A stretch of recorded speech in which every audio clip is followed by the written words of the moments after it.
Hi.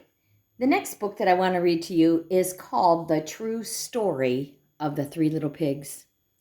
I wonder if you've heard of the story of the Three Little Pigs. It's about this big bad wolf that blows down houses because he wants to eat the pig inside. Kind of a silly story. But this book, according to the wolf, is a true story. So I really would like to read it to you. I think you'll really enjoy it. The True Story of the Three Little Pigs. It says, as told by John Seiska and illustrated by Lane Smith. I hope you enjoy this book. It's a lot of fun.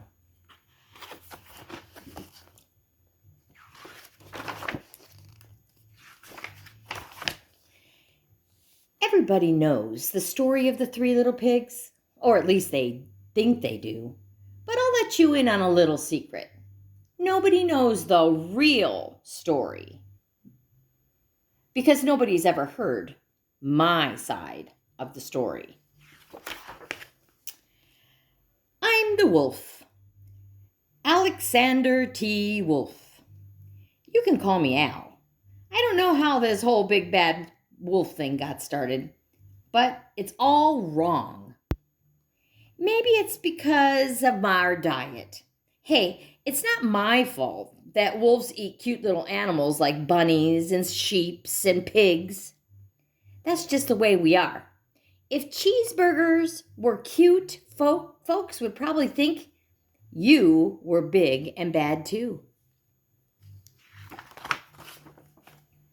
But like I was saying, the whole big bad wolf thing is all wrong. The real story is about a sneeze and a cup of sugar. This is the real story. Way back in Once Upon a Time, I was making a birthday cake for my dear old granny.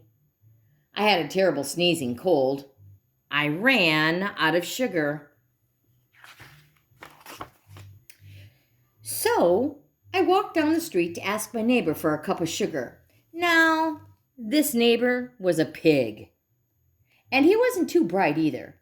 He had built his whole house out of straw. Can you believe it? I mean, who in his right mind would build a house of straw? See the house back there? So, of course, the minute I knocked on the door, it fell right in. I didn't want to just walk into someone else's house, so I called, little pig, are you in? No answer. I was just about to go home without a cup of sugar for my dear old granny's birthday cake. That's when my nose started to twitch. I felt a sneeze coming on. Well, I huffed and I snuffed.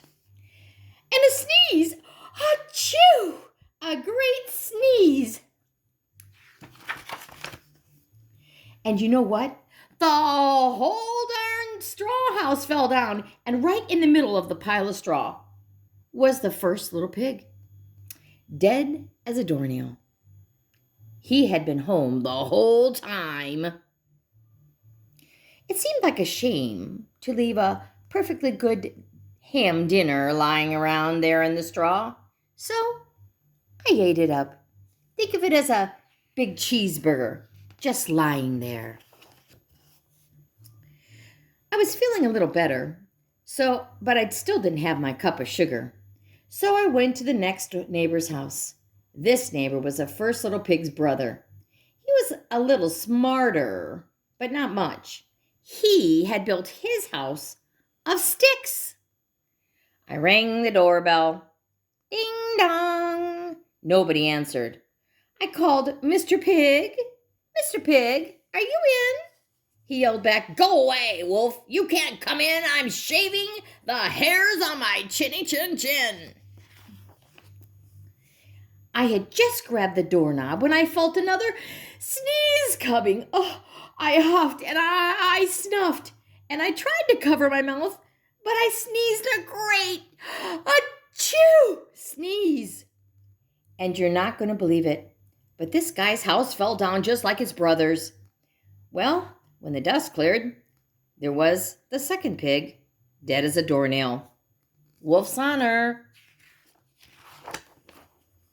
Now, you know food will spoil if you just leave it out in the open. So I did the only thing there was to do. I had dinner again. Think of it as a second helping. I was just getting awfully full, but my cold was feeling a little better, and I still didn't have that cup of sugar for my dear old granny's birthday cake. So I went to the next house. This guy was the first and second little pig's brother. He must have been the brains of the family. He had built his house of bricks. I knocked on the brick house. No answer. I called, Mr. Pig? Mr. Pig, are you in? And do you know what that rude little porker answered?